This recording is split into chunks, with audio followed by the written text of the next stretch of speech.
PSM Makassar tetap berlatih meski jadwal baru Liga 1 belum keluar. Pasukan Ramang ingin agar fisik dan stamina pemain tetap terjaga meski belum ada pertandingan.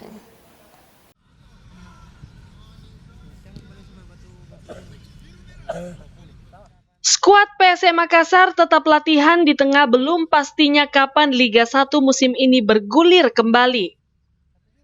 Semua kompetisi sepak bola Indonesia saat ini memang dihentikan pasca tragedi Kanjuruhan yang menelan ratusan nyawa.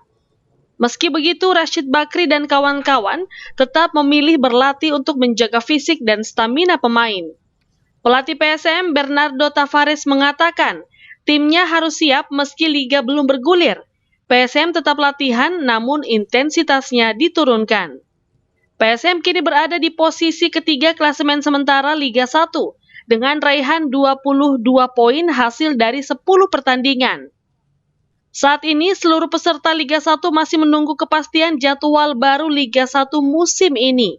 Semua pihak masih menunggu hasil evaluasi dari PSSI setelah menerima surat resmi dari FIFA. Wahyu Syaputra, Celebes TV.